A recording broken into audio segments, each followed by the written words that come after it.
to another episode of Mama Mystery. I am your co-host, Austin Evans, and here we have our beautiful host, Kelly. Shucks.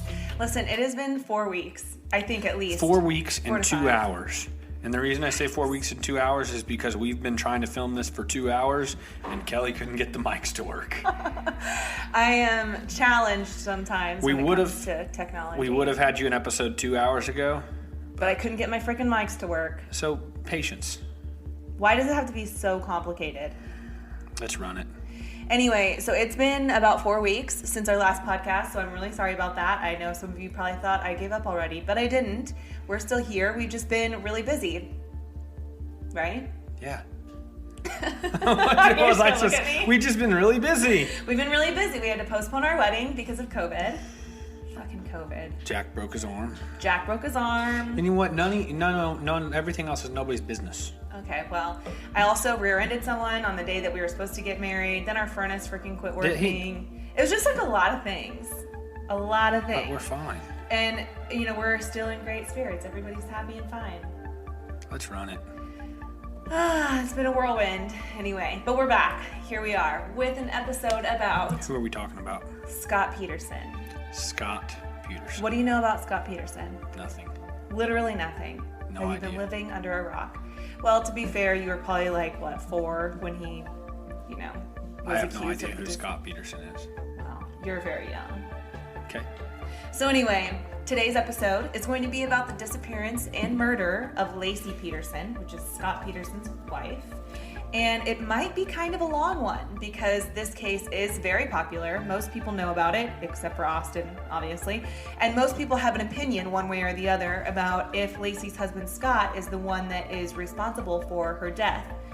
Scott was sentenced to death back in 2005, but that ruling was recently overturned and converted to a life sentence. And now, just last week, the California Supreme Court also decided that his case deserved a second look to determine whether or not his conviction should be overturned and if he should receive a new trial. So this is huge news because if he does get a new trial, then he could be found not guilty and then he could be free. And this happened 15 years ago. Yeah, 2002 is when this happened.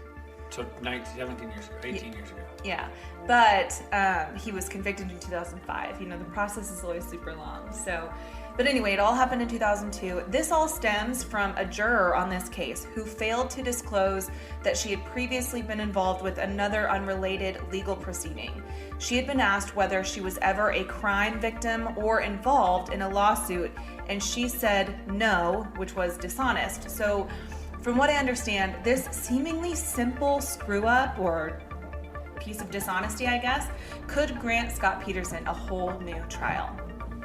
So weird. I know, the whole system is just so bizarre. There's just so many little cracks and little things, that you can use to get out of things or to get new trials. And then for some people, they are literally at the end of their rope and are just done for. One of these days, we're going to have to talk about Making a Murderer and the Brendan Dassey case that goes along with that. There's actually 2 cases in Making a Murderer, Steve Avery and Brendan Dassey. And I don't think Brendan Dassey is guilty, and I'm sure most of you who have seen Making a Murderer would agree that Brendan Dassey is not guilty, but he's at the end of the line for his chances of getting a new trial, and is probably going to spend the rest of his life in jail for something he didn't do. So it's crazy to see how one little thing like this, like a juror being dishonest, could grant Scott Peterson a whole new trial, but Brendan Dassey, which is, I'm going to have to tell you about that because I know you never watched it and I know you know nothing about it. But it's just crazy, the dichotomy between 2 cases, how one is simply more lucky than the other. So anyway, I did a poll on our Mama Mystery Instagram a long time ago, and the majority of people who voted believed that Scott killed Lacey and their unborn child. However, I am not totally convinced that he did it, and in today's podcast, I'm going to tell you why. So is it biased? Are you going to talk biased, or are you just going to tell? No, facts? I'm gonna tell you the facts as I came upon them, and I'll let you decide for yourself. I just think that when this case happened in 2002, social media wasn't really a thing yet, so a lot of a lot of like activity, I guess, was on the news or the radio, right? And so I feel like that really harmed his chance at a fair trial. And so I don't think he necessarily received a super fair trial.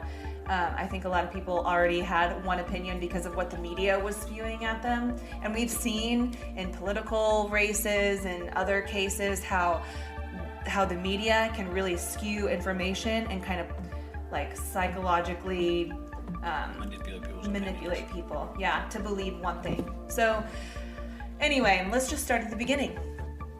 Lacey and Scott Peterson met in 1994 through a mutual friend, and it was actually Lacey who made the first move. Lacey was known for being very positive, upbeat, outgoing. She had a huge smile. She was like the life of the party, everybody's friend. She was a social butterfly, very headstrong. She was a Taurus. So nobody was surprised when they heard... I'm a Taurus. You are? You guys are a lot alike. Life of the party, big smile, I don't know headstrong. anything about all that stuff, but you just Taurus. I know I'm a Taurus. Yeah. Go ahead, so she's a Taurus. That's where I lost you. Yeah, okay. So anyway, nobody was surprised when they heard that she made the first move on Scott. While Lacey was in college, she would go visit a friend who worked at a nearby cafe, and one of the friend's coworkers was Scott Peterson. Scott Peterson was an all-American boy next door who loved golf, and when she laid eyes on Scott, she gave him her phone number, and immediately after meeting him, Lacey told her mom, Sharon, that she met the man she was going to marry. Now, the funny thing is, Scott actually threw away her phone number because he thought it was a joke. And so she ended up going back and gave him her phone number again. So very headstrong, very persistent, very strong-willed. So anyway, he eventually called her. They started dating, and as their relationship grew more serious, Scott set aside his dream of becoming a professional golfer to focus on a more realistic business path. Scott studied agricultural business while Lacey studied ornamental horticulture. Do you know what that is? I had to look it up. It's like the design of plants and flowers. So like someone who like designs landscaping, that kind of thing. From what I understand, that's what that is. They appeared to be a beautiful couple. Oh my gosh, I'm short-circuiting. Please excuse me. They appeared to be a beautiful couple who were perfect for each other, but not many people knew that during this senior year of college, Scott engaged in his first affair. His first of many. Okay. Yeah. Lacey walked in on him in their bed with another woman, and this was like shortly before they were actually supposed to get married. Lacey was understandably very upset, but she forgave him and chose to work through it, and they got married on August 9th of 1997, and then Scott graduated the following year. After they both graduated from college, Scott and Lacey opened up a sports bar called The Shack. Initially, things were slow, as they tend to be with most startups, but things eventually improved, and they were able to sell The Shack in 2000 so they could move back to Lacey's hometown of Modesto, California, and start a family. It was in Modesto that Lacey took a job as a substitute teacher, while Scott got a job with TradeCorp, a fertilizer sales company. So he was a salesman. Lacey worked very hard to be the perfect housewife. She would keep the house very clean. She cooked frequently and loved to bake. She was so excited to eventually become a mom. Meanwhile, Scott went on to have at least 2 more affairs that we know of. And I'm unsure if Lacey was aware of these affairs, but Scott claims that she was, and that she would become angry, but she would always take him back. And in early 2002, Lacey became pregnant with their first child, a little boy that they planned to name Connor. It's Christmas Eve of 2002, and Lacey Peterson is 8 months pregnant, and this is where the story really begins, okay? That morning, Lacey had plans to go pick up a fruit basket for a Christmas Eve dinner that would take place at her parents' house that evening. Scott originally had plans to go golfing, but instead decided to go fishing at the Berkeley Marina, which is about 90 miles away from the couple's home in Modesto. Scott left the house at around 9:30 a.m., and he says that when he left, Lacey was watching a cooking show on TV. Martha Stewart was on doing a segment on baking something with meringue. It was like meringue cookies or lemon meringue something. He also said Lacey was preparing to walk their golden retriever Mackenzie and go to the grocery store. So he stops at a storage facility that he rents to check his email and pick up his boat to go to the Berkeley Marina. He has parking receipts to prove he was at the marina, so there's no doubt that he was there that day. About 45 minutes after Scott leaves, around 10:15 a.m., Karen Service, a neighbor of the Petersons, finds their dog Mackenzie wandering around the neighborhood with her leash attached. So she returns Mackenzie to their yard and closes the gate. She didn't notice anything out of place. Multiple neighbors reported seeing Mackenzie alone that morning with her leash attached to her collar. The times differed, but they were all within the 10 o'clock hour. Later that day in the afternoon, Scott tried calling Lacey when he left the marina. I feel like this is going to be some Gone Girl shit. Go ahead. Oh my God. Okay, so actually Gone Girl... Don't give away anything later. I'm not giving anything away because Gone Girl is very similar but still very different. It's not the same. That movie's weird. But I do feel like Gone Girl kind of mirrored a lot of what happened in the Scott and Lacey Peterson case, like as far as Nancy Grace and like the blonde media chick who was like, I don't know, really hard on Scott Peterson. A lot of Gone Girl mirrors the Scott and Lacey Peterson case. That's weird, okay. Except for like, if you've seen it and you know about this story, you know what's different. I'm not trying to give it away, but anyway. So when he left the marina, she didn't answer her phone, so he left her a voicemail. And in this voicemail, he appeared sweet and unassuming that there was anything wrong. So I'm going to play you the voicemail that he left her that morning.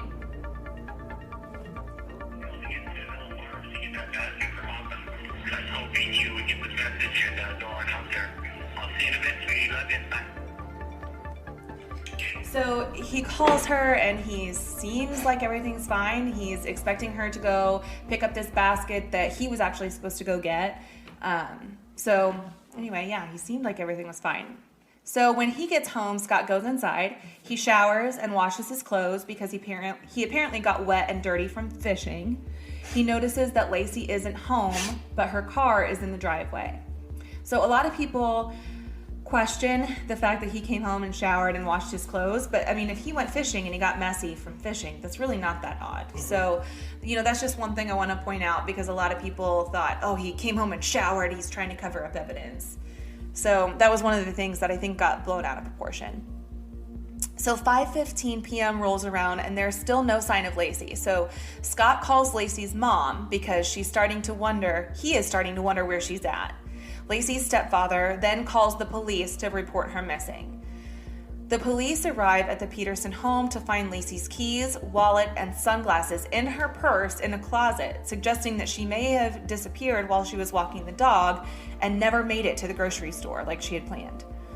The dining room table was meticulously set for a holiday dinner they were planning on having the following night. One detective reported seeing a phone book on the kitchen counter opened to a full-page ad for a defense lawyer, which is odd. Scott was calm, and the investigators on the case questioned him that evening. One of the investigators immediately had suspicions of Scott because of Scott's calm demeanor. He wasn't asking questions and didn't seem very concerned, in their opinion. But one thing I did note when I was watching documentaries on this case is that Scott always grew up having a calm demeanor, and even his parents and his golf coaches would make comments about how he always controlled his emotions. Like when they would be golfing and the team would be golfing, and if someone had a bad shot, they'd throw their golf club or break a putter or whatever. And that never, like, you have friends that have done that. Scott never did that. He just picked up where he left off and just tried to do better. So maybe it's not that out of the ordinary for Scott to be kind of calm in a high-stress situation. Detective Al Brocchini asks Scott if he had fired any guns that day.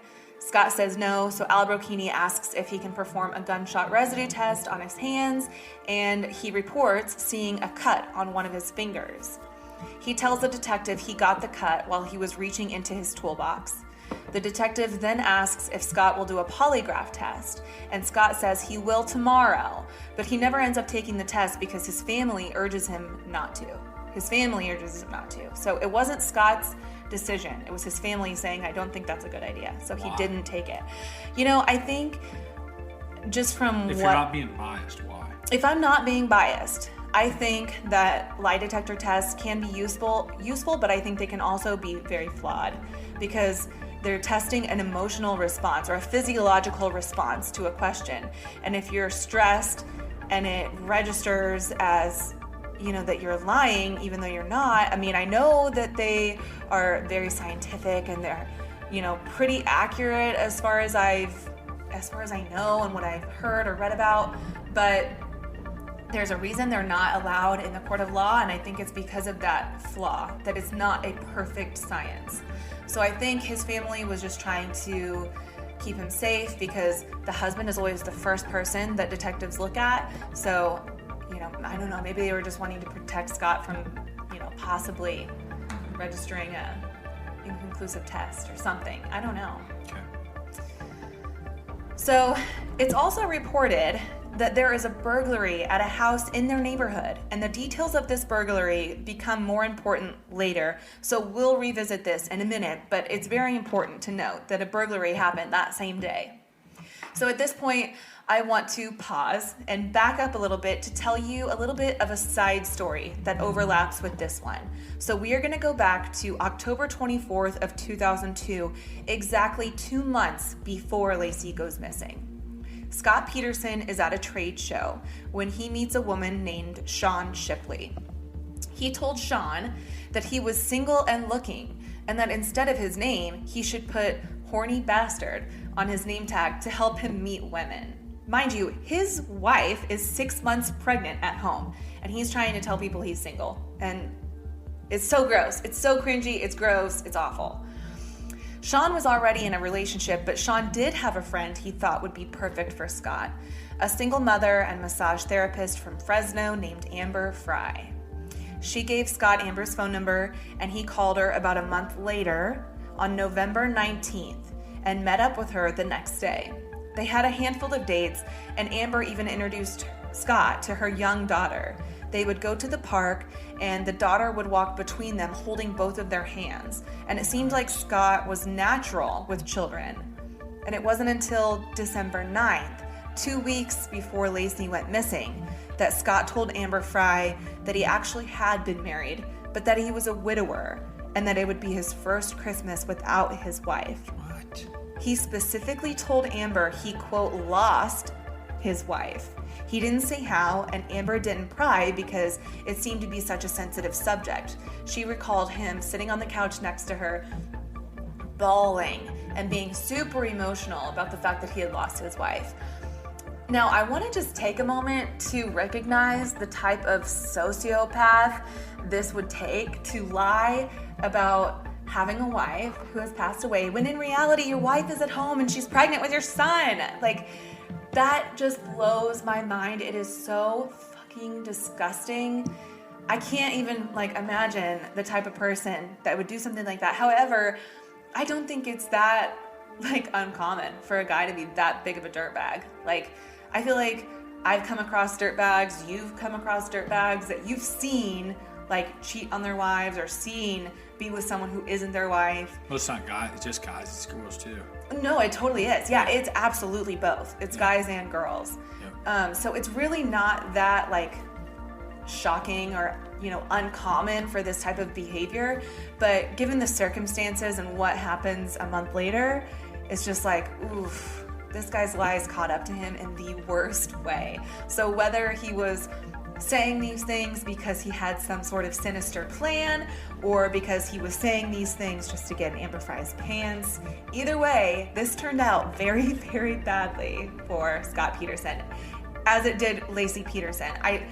I don't want to discredit what ended up happening to Lacey Peterson, so please don't think that I don't think she deserves justice. I just want to get to the root of what really happened to Lacey Peterson and what really happened to Scott Peterson. So I'm kind of treating them as two separate people, just for the sake of this podcast. So when Lacey actually does go missing a couple weeks later, Scott doesn't immediately tell Amber. However, a friend of Amber brings this case to her attention when he brings over a news article about Lacey's disappearance. Amber starts reading this article and starts putting all the pieces together, realizing that Scott is the husband of this missing Modesto woman. So she becomes hysterical and is in complete disbelief. Devastated, she immediately calls the police. She doesn't bother calling Scott. She calls the police. The detectives on the Laci Peterson case, Al Brocchini and John Bueller, drive to her house that day. She shows them cards that Scott had given her, presents, and pictures of Scott and Amber at a Christmas party together. And this becomes important later. It's this picture of them in front of this Christmas tree. They're posing like a friggin' prom picture, and they look happy as all get out, like they're just this cute little couple. And mind you, this is before social media, so it was a little easier for someone to hide an affair and take pictures without the fear of it showing up on social media and more people seeing it. So, let's see. She tells them about the conversation that they had on December 9th when Scott admitted to Amber that he had lost his wife. But this story is more than just that. Scott originally told Amber that he was never married and had no children. When he admitted to Amber that he actually was married, he tells Amber, through tears and sobbing, that he had lost his wife and this would be his first holidays without her. Can you imagine, first of all, how shocking that would be to Amber, and then how big of a red flag that is to detectives. So the level of audacity here is blowing my mind, and it's sickening that people like this actually exist. But anyway, the detectives grab onto this information, realizing that Scott had something to hide, and they come up with a plan. They ask Amber to start recording their phone calls because Scott has no idea that Amber knows about Laci at this point. Within minutes of hooking up the recording device to her phone, Scott calls her, but they end up losing connection and the call drops. So he calls her the next day on December 31st, New Year's Eve, and I have an excerpt from that call as well.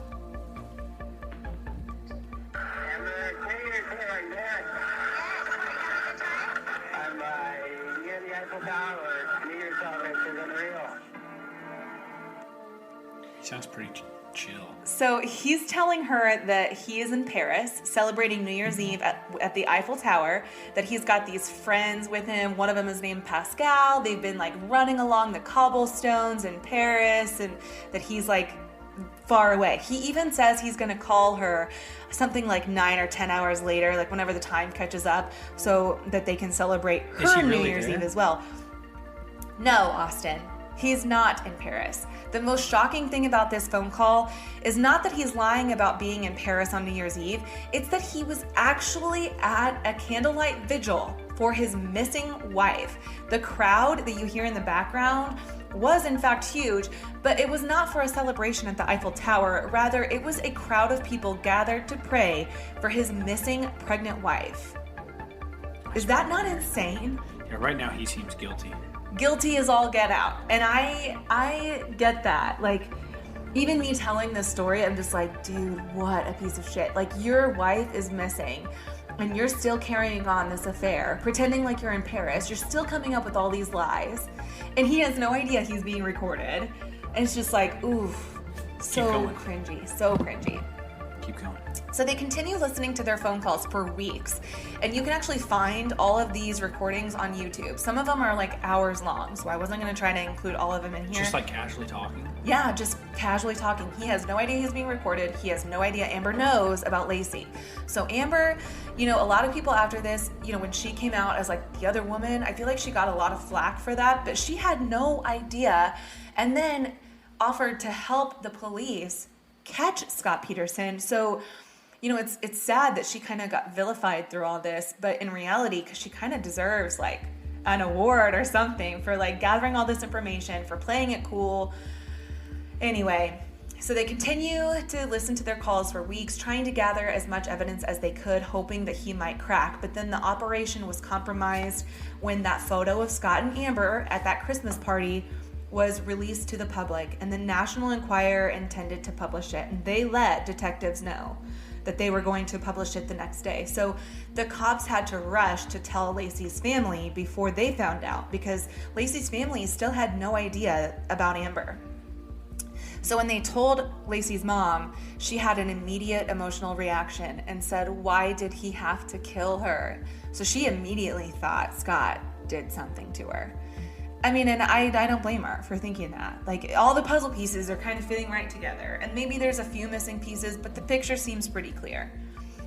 The following day, Amber Fry released a statement. Has she still never been found all this time? No, she's been found. Oh, you never said that. Well, I'm not there yet.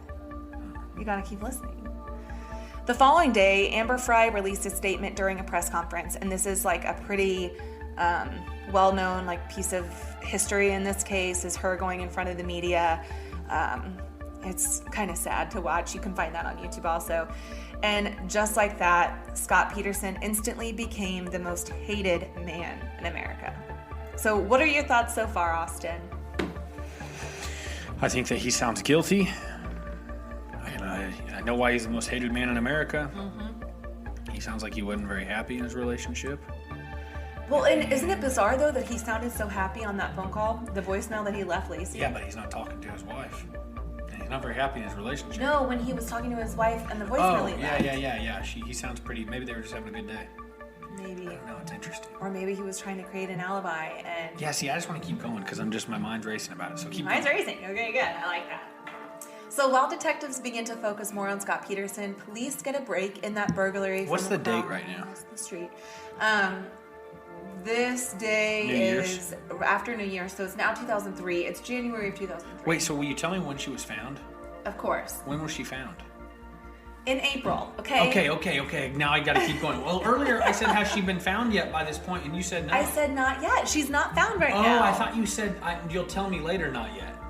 Yeah, like later in this story. Okay, so she's still not found during all this. You're so impatient. During all this in January, she's still not been found. That's correct. Okay, go ahead, proceed. Jeez Louise. Ruining it for everybody. Yeah, she gets found. Those of you who know this story know she gets found. But anyway, okay. So, let me start over. While detectives begin to focus more on Scott Peterson, police get a break in that burglary from across the street. Stephen Todd and Donald Pierce are brought in for questioning, and without hesitation, they admit to being the ones who burglarized the house, but they had absolutely nothing to do with that pregnant lady. And it's weird that they bring that up. They weren't even asked. They were brought in for questioning about the burglary, but without hesitating, they were like, yeah, we did that, but we had nothing to do with that pregnant lady. Well, I wouldn't want to be tied and nothing to do with her either if I burgled a house. I know, but they didn't even ask them about it. They just came out and said it. So just to make me, sure it's kind of you like, it's like if the kid broke something and you're like, hey, where were you earlier today? And they're like, I was in the kitchen, but I didn't get into the cookie jar. Then it's like, why are you even mentioning it? You obviously did. That makes sense. You know? So anyway, it's just something to think about, something to let marinate. They also declared that they didn't break in on the 24th when Lacey went missing, but it was actually the 26th, 2 days later. But here's the problem with that. After Lacey went missing, news crews set up camp in front of the Peterson home that very night. So if they broke in on the 26th, someone would have seen it. So I'm just not buying it. I think they did break in on the 24th, and I still think their story is really fishy, but the cops believe them and immediately eliminate them as suspects.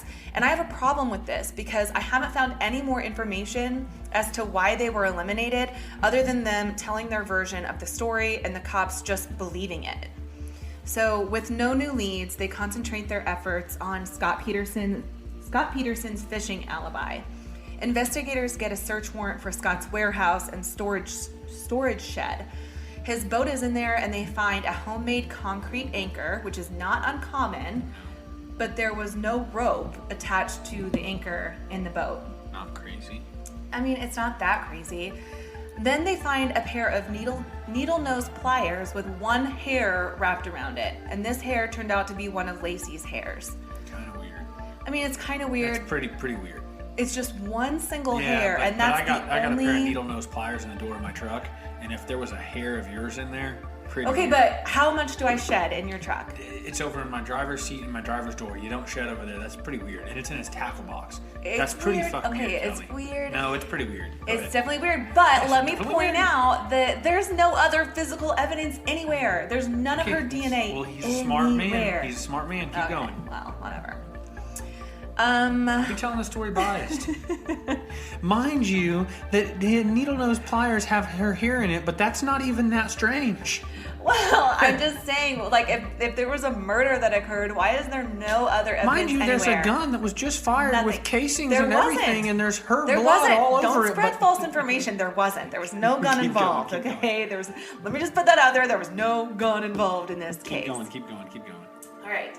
They also found residue on a workshop table that appeared to be the spot where Scott made these concrete anchors. But it appeared that he had made more than just one, so they wondered where the other anchors were.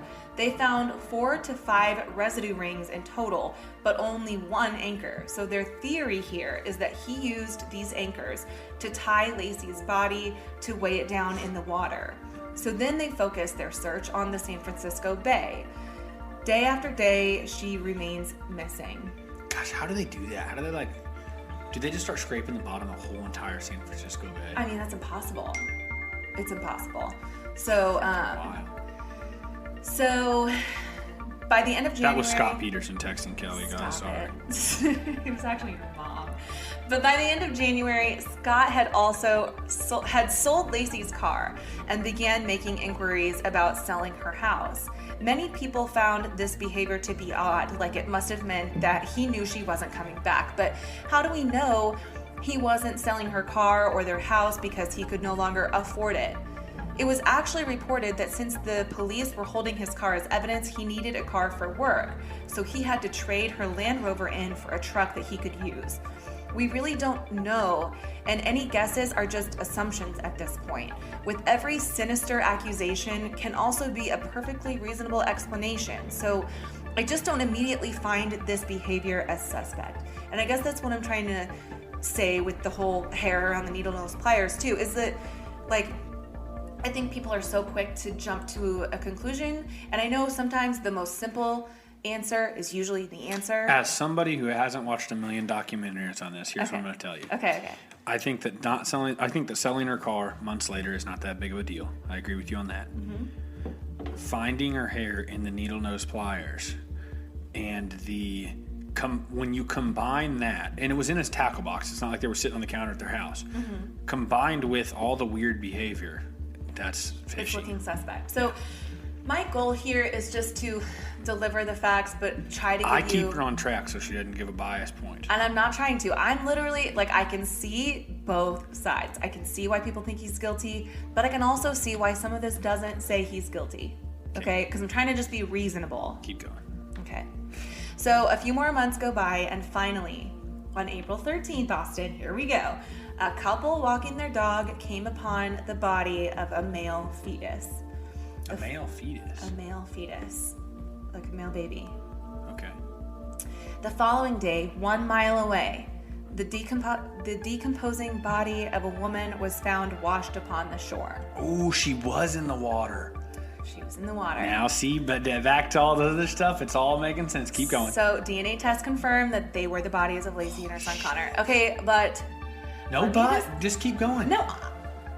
Okay, fine. I'm going to say it later, though, okay? Okay, that's fine. Because I have a really strong argument on this That's point. fine, but keep going. This part is tough to talk about, so... You gotta let people form their own POV. If you have sensitive ears, you might want to fast forward 30 seconds. Lacey was unrecognizable. All that remained of her body was a torso and only parts of her limbs. She wasn't just unrecognizable as Lacey, she was unrecognizable as a human body. Because all of the water and everything probably freaking pulled her arms apart and everything else. Well, and also if you think about it, if she did have anchors tied to her limbs to hold her down, the current of the water and then the water just, doing its process on her body, probably for months, for 4 months? Have you ever seen, remember the torture where they drip a water on your forehead? No. There's a torture in some country where they, a long time ago, I mean, I've heard of, where they would tie you down and they torture? drip a water on your forehead, and I can't remember. It's over a certain amount of time, it does crazy shit. Water's crazy. It's like in a house. A water leak can wreak havoc over time. Yeah. So, I mean, you can imagine. And so the fact that some of her limbs were missing makes you think that maybe she was tied down by multiple, had one on her arm, one on her leg, one on her other leg. So she also had on a pair of khaki maternity pants that had a piece of duct tape stuck to the pants. So she was found in the water, though, so I think it's safe to conclude that the duct tape was placed on the pants before her body entered the water. But the odd thing is, Scott remembered seeing Lacey before he left and said she was in black pants. And multiple witnesses said they saw her walking their dog, Mackenzie, with a pair of black pants on and a white shirt on. So the fact that she's found in different clothes, but multiple people remember seeing her in a different outfit, is confusing. Connor, however, was more well preserved, and his umbilical cord was still attached, which indicated that he was likely expelled after Lacey died. He did, however, have 1.5 loops of nylon tape wrapped around his neck, which caused discrepancies in whether or not he was ever actually born alive or not. These discrepancies came into play during court proceedings, which we'll talk about in a minute. Now there was enough circumstantial evidence to arrest Scott. They track him down and begin following him on the highway. This part, I'm interested in seeing your reactions. Right now, I think it's full-blown him. Okay. Do you, at this point, if you didn't watch a million documentaries right now, who would you think it was? I would think it's him. If I didn't know the other things that I know now, if I only knew what I've told you so far, then yes, I would think it was him. But there's other things that I'm going to talk about. It better be damn good because, you watch a movie and somebody cheats on somebody and you're like, this movie sucks. So right now, you ought to be hating this dude. So the fact that I absolutely do. I think he's a piece of shit. But you're riding for him right now, so let's keep going. I'm writing for facts. I'm writing for facts. Go, Mama Mystery. I don't give a shit whether he lives or dies. He cheated on his pregnant wife and lied about it. He's an asshole. He's a definite douche. Okay? Let's just get that clear. Let's keep going. Okay. So the police are about to arrest Scott. They track him down and begin following him on the highway. He starts driving erratically, and when they finally get him to pull over, they make odd discoveries. Scott now has blonde hair. They find... Just wait. This is so crazy. They find 3 cell phones, $15,000 in cash, his brother's driver's license, camping equipment, snorkeling gear, and a prescription for Viagra. This dude's out of here. This dude's out of here. Out of here, right? So when you hear these things, it starts to sound like he was trying to make a run for it and escape, right? But... Sound like it? He is. Okay. Let's dive a little deeper. It was Halloween. No, and he was there are always 2 sides to a story. You have to ask questions. Okay. I was raised loving to read, to always ask questions, to not always just believe what you're told, to dig a little deeper, to find more answers, to ask questions, okay? Go ahead. And that is what I did. So in an interview with his sister, she explains almost all of it away, of course. Scott said he dyed his hair in an attempt to alter his appearance so he could do normal things like go get gas or go to the grocery store without people recognizing him and berating him. And in fact, he had met Austin with police multiple times with that hair color. There are pictures of him talking to detectives before this happened with that hair color, okay? So that explains that away. You think he's like trying to dye his hair blonde and run to Mexico? Okay. So it's not like he was trying to fool police. He was just trying to make himself a little less recognizable to the general public. He also knew he was being followed by multiple news reporters, and he was keeping track of license plate numbers that were following him.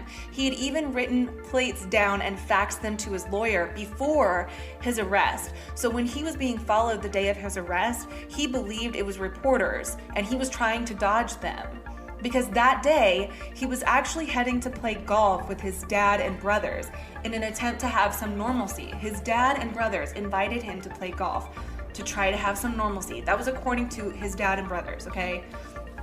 And he had his brother's driver's license to get into the golf course that day because his brother had a membership and told Scott to use his license to get a discount on the green fee. Scott even called his brother on the way there, and this conversation was recorded.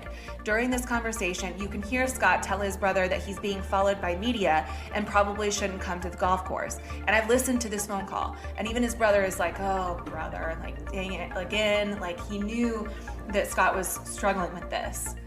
So on the day of Scott's arrest, he was arrested in San Diego, okay, which is South California. But rather than the media referred to it as San Diego, they referred to it as he was arrested 30 miles from the Mexican border. recreating a widespread belief that Scott was trying to flee. So do you see how things like this can immediately sound like something that's more suspicious? Why did he have camping gear, snorkeling gear, and $15,000 cash? He regarding the camping gear, he had purchased that back in March. He enjoyed the outdoors and his family often went camping. The only reason he says it stayed in his car was because he didn't have a home to take it to. At this point, he couldn't return home because police had declared it a crime scene and they weren't allowing him to go back home. The cash, gear? Same thing. Okay. Just outdoors equipment. I mean, he had it all. And he bought it back in March. If he bought it back in March, why is he holding on to it until April? $15,000 cash? $15,000 cash.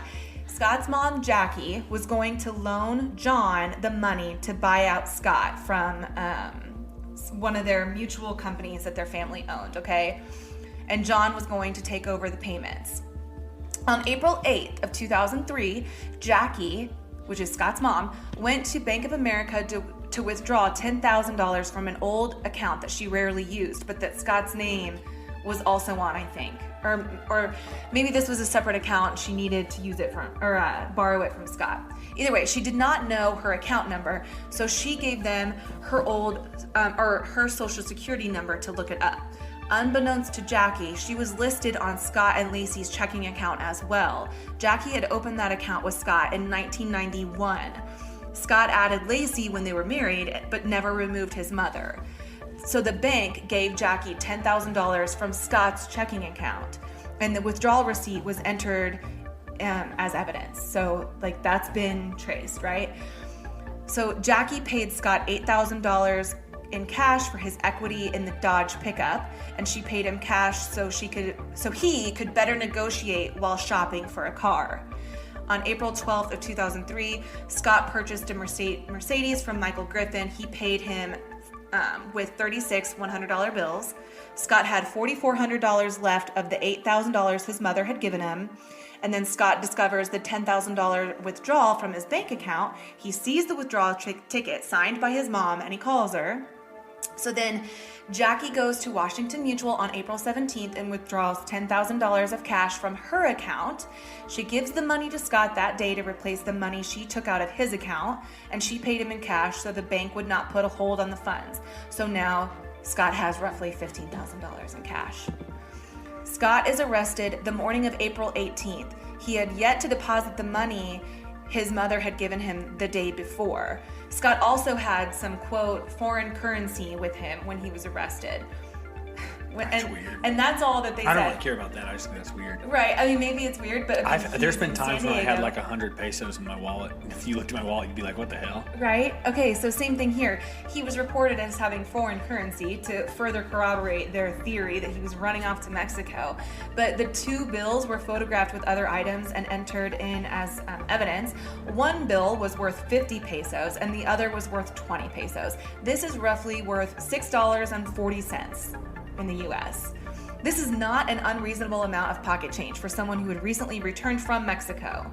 And mind you, again, San Diego, within how many miles of Mexico? I mean, it's not that crazy.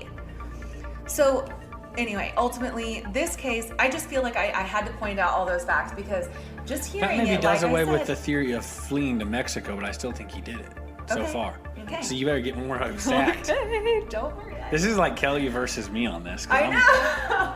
Well, yeah, it kind of is because I'm just kind of like, I'm giving you the facts as they were given to the public when all of this was happening, but I feel like there was a lot of things that were left out that still like make you think, right? And in a court of law, you're supposed to believe with 100% certainty, without a reason of a doubt, okay? No reasonable doubt that someone is guilty, right? Mm-hmm. And I said in the beginning, he was found guilty and sentenced to the death penalty, okay? So I want to know by the end of this if you think he deserved that sentence, okay? Because I'm trying to like raise a little bit of doubt with some of the questions I'm going to ask. So ultimately, this case went to trial, and even though there was no physical evidence that pointed to Scott murdering Lacey, the jury found Scott guilty of first-degree murder and sentenced him to death, like I said. Knowing what I know about this case, I'm actually quite surprised that it came to this conclusion based solely on the facts of this case. But on the other hand, when you consider how much media attention this case got, this was not a fair trial. This was a trial by media. All of Scott's dirty secrets and questionable morals were exposed for the world to see. And while I agree that Scott is a piece of shit husband and didn't deserve Lacey as a wife, I just have a hard time closing the gap between adulterer and murderer without a single piece of physical evidence. I think the cops had tunnel vision when it came to Scott Peterson, which prevented them from doing an extensive and appropriate investigation. There are too many things that make me doubt that Scott is guilty, like, for example, the numerous people who admitted that they saw Lacey walking Mackenzie that day after Scott left for the marina. Or how would Scott even have time to clean up a crime scene when the parking ticket places him at the Berkeley Marina? Or how on earth would he get away with dumping her body at one of the busiest marinas on the San Francisco Bay without one single person seeing him? That I can throw away pretty quick. Okay, how? You freaking load her up in a boat and you drive out to the middle, she's already unconscious or dead, and you put her in the water when in a cove. Okay, but like nobody sees her in the boat. Kelly, that's not that crazy. Come on. That's not that crazy. It's the middle of the day. It's not that crazy at all. Okay. She could have been in a trash bag in the back of a truck and tossed into the boat. I mean, that's not even crazy at all. Okay, but... Get out of here with that one. What was the other questions? Okay, you can have that. Okay. You can have that. That is just... What are the other questions? That's not crazy. Okay, you can have that, okay? Okay. You can have that theory. It's not proven, but you can have it. Nothing we're How saying about the fact that multiple people saw her walking her dog after Scott left and was already at the marina? He changed her clothes. If they saw her walking the dog... Why, he's at the marina? Yes. I They think saw her walking the dog the day of Christmas Eve. They saw her walking the dog. Multiple people came out and said this. But for whatever reason, Scott's attorney didn't put those people on the stand, which is still to this day unexplained. Nobody knows why he never put those people up there. But that fact alone because the Times shuts it down. No, the Times could not match up. They could say, yeah, we saw her that morning, and he could have gone back and got her. Guess what? You saw her that morning. He just did a great job of hiding it. The marina is an hour and a half away. So you're telling me he left... Let's go our shoes, okay? I leave. I'm going to Clinton Lake. Clinton Lake, an hour and a half away. I'm going to Clinton, okay?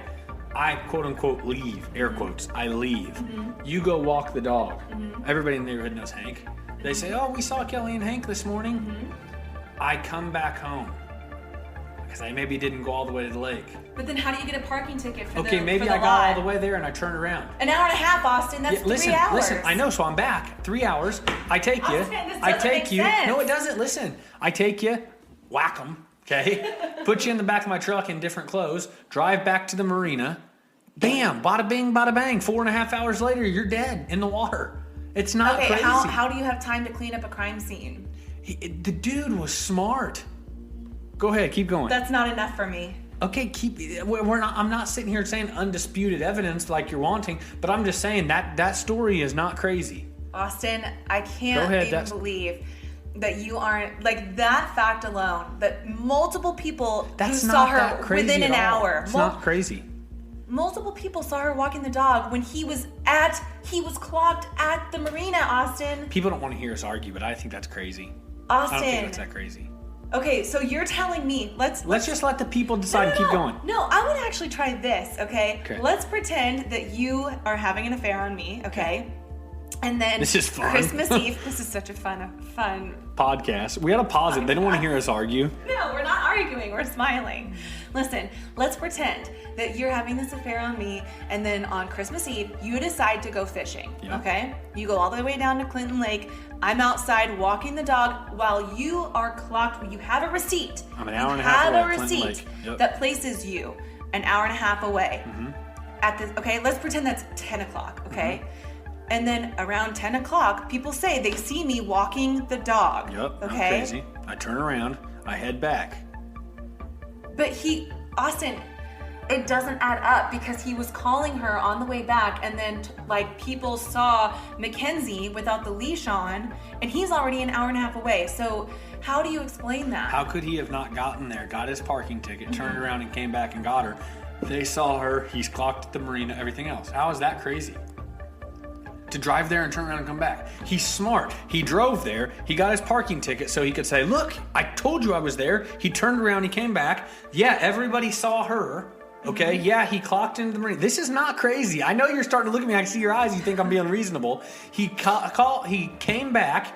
He got her. And then later on, he plays it off super well because he's a sociopath, just like a few weeks before when he told that chick his wife was already dead. He, on the way back later when he's quote-unquote supposed to be coming home, he calls her and leaves this loving voicemail so that way there's more evidence in his favor. I think he's smart. Keep going. That was reasonable, and you know it. That's why you're being quiet. Keep going. You just saw her get a point. I get what you're saying. Completely reasonable. Very smart killer. Keep going. Just get it and keep going. Guys, I just schooled her. Keep going. But that still doesn't answer, Austin, how within that same hour they end up finding Mackenzie by herself. Dog? Yes. Kelly, these people don't... The neighbor saying we saw her this morning. Yeah. When I think about it, he would have been at the marina. These people don't put all that together. They're freaking neighbors that saw a dog and saw her walking. Within days of her disappearance, they're saying that they saw... Yeah, we saw her this morning. We saw her that morning.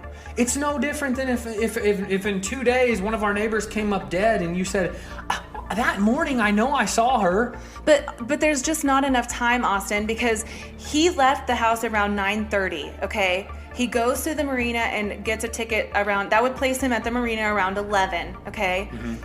But at 10:15, Karen, the neighbor, found their dog Mackenzie wandering the neighborhood. 45 minutes after Scott left. I don't think that means anything. Austin, it means that she disappeared while he was on his way to the marina. It means that by the time he got to the marina to get that ticket, she was gone. Maybe she walked the dog early and then God. They left. It's not, what I'm saying is not crazy. Obviously, the whole world doesn't think it either because he's dead and hated. He's going to get a death penalty and he's hated. Keep going. Our argument's done. Keep going. Our argument's done because we're disagreeing and you're not getting your point across. But clearly I'm not either. Go ahead and keep going. Okay, but also... Oh, Lord. I think that because this got such media coverage, that the fact that her body was in the marina was probably because, and I don't think this is that far-fetched, okay? So be reasonable with me for a minute. I think that whoever may have had Lacey saw that he was being placed at the marina and that was on the news, so they thought, well, then let's dump her in the body and they'll tie him to the case, like that he was being framed. I have a question for you, but I want to hear the rest of it. Well, tell me what your question is. No, I want to hear the rest of this. Well, that's pretty much it. That's all I really have. So who do you think it was? I think that the people who the burglars? The burglars. Okay, let's talk about this. Okay, later on, I don't know when. All right, okay. Austin, I'm going to kill you. Oh my God, why are you saying that? It's on radio, everybody, if you hear it. Listen, okay, those same... If you guys are done with the Scott Peterson, Lacey Peterson story, the story's over. The rest of this will be a debate. Okay, and you could have ended it 5 minutes, 10 minutes ago, because that was all a debate, too. Oh my God. So tell me what your reason is, the burglars. Okay, so these burglars were apparently recorded on a telephone call where one of the burglars was making a call to a family member, okay? These calls are recorded. Everybody knows that, but for whatever reason, one of the burglars was having this conversation and the guy on the other end said, what are you gonna do about that pregnant lady? And the other guy, the burglar, made some sort of comment, but the prison guard that listened to it heard it and went to authorities saying there's a tape of this recorded conversation, right? Then when detectives go back to look into it, the prison guard, the cop says, I'm not speaking about it and I'm not answering any questions. He shut it down and the recording was gone. So the prison guard killed her. No, I'm saying that the burglars weren't looked into enough, and that I agree with that. It's possible, it's reasonable to assume that the prison guard probably was threatened with his life or something and erased the recording and said he wasn't going to talk about it. So two things. Number one, I don't think that there's whatever the freaking saying is beyond a reasonable doubt. I don't think right now that you can call him 100% guilty, okay. Scott. But I do think he is the one, definitely. I think it's more likely. But I think with the whole jury and the whole what I think is an effed up system, I think that right now, yes, he's guilty, but whatever, you can't in this world. The other thing is, explain to me real quick the burglary, because I got confused earlier. Whose house did they break into? A neighbor. A neighbor's house. And they said it was 2 days before. So these people who were burglarized were gone on vacation. They had left for like a week, okay? December 24th, Christmas Eve, was when it's theorized that when Lacey was walking her dog, she came upon these guys burglaring this house and approached them because Lacey, being strong-willed and headstrong, was going to try and stop them from burglaring her neighbor's house. Did you say all this earlier? Because I feel like I did not hear that. No, I didn't say this part. Okay, well, this is interesting because you just earlier. Well, but it's not proven. That's the thing. It's just not proven. It's just a theory that, those people who believe that the burglars might have had something to do with it, they believe that Lacey, when she was walking her dog, came upon these burglars and, they snatched her up to keep her from tattling on them. And then they brought her home and put her in different clothes. I don't know. See, that's where Scott Peterson. That's where it's weird. But and then why is there hair in his pliers that was in his tackle box? One hair. You're going to tell me one hair makes him guilty? Kelly, there's no blood. There's no other hair. There's no other DNA. DNA, Austin. DNA. They're freaking married. DNA. They're freaking married. And you're telling me, you're telling me that if you had nothing to do with my disappearance, you went fishing at Clinton Lake, multiple people see me walking around Greystone with our golden retriever Hank, multiple people see me walking him while you're at Clinton Lake at 11 o'clock. They see us within the same hour that you're at the lake. They see me walking and I disappear. And then they find a hair of mine in your truck and A hair of mine in the truck? The thing that you're not understanding about the hair is a hair in the truck is not crazy. A hair in the pliers of the truck and the door is not crazy. A hair in the tackle box. Listen, did I say it was in the tackle box? Yes, you said in the pliers in the tackle box. I don't think I said that. I'm looking back. Look back real quick. I am. But you're telling me that would be fair to find you guilty? Listen. Imagine something that you're never around of mine, okay? My golf clubs. Austin, I never said it was in the tackle box. I said they find a pair of needle nose pliers with one hair wrapped around it. This hair turned out to be one of Lacey's. Google where were the pliers? Because the reason that's important is this. Hear me out for real.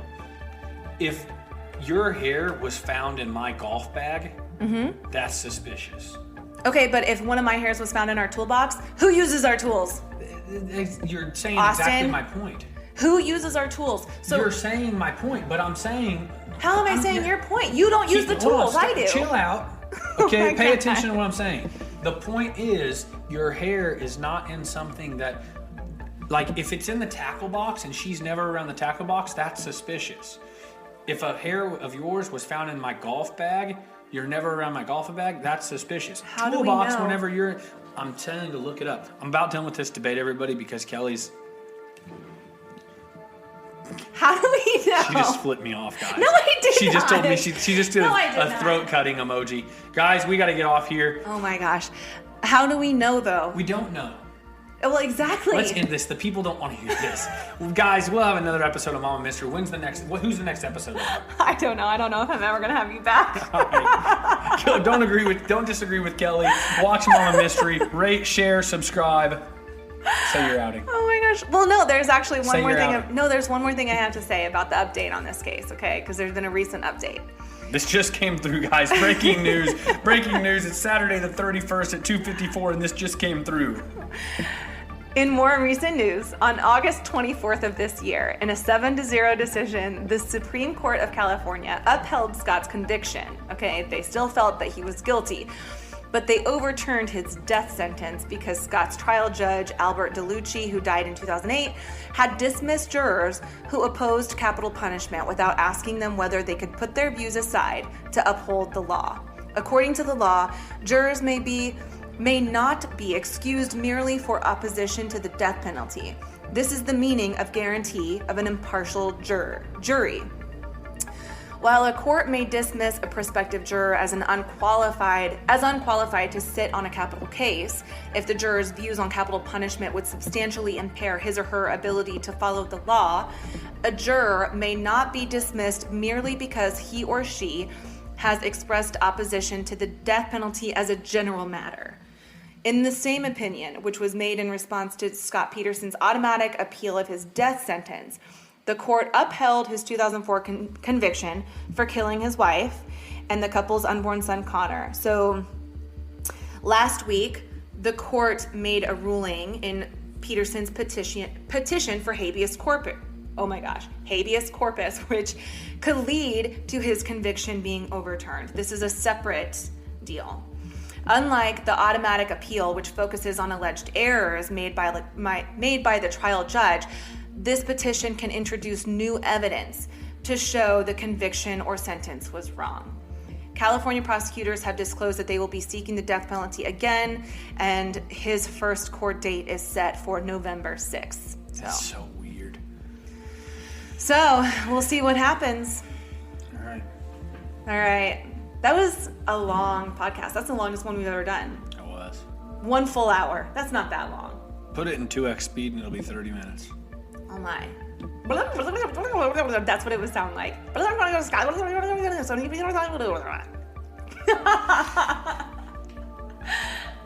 Now slow it down and you'll hear what I actually said. It's a hidden message. Are you going to give an outro? Yes, please, if you've made it this far, please share this podcast. I would really appreciate it to give it a new set of eyes and ears in case anyone hasn't heard about this yet. I would really, really appreciate it. So thanks for listening. We'll be back someday soon. I don't know exactly when. I don't want to commit because clearly I'm bad at that. So we'll see you next time. Say bye. Bye.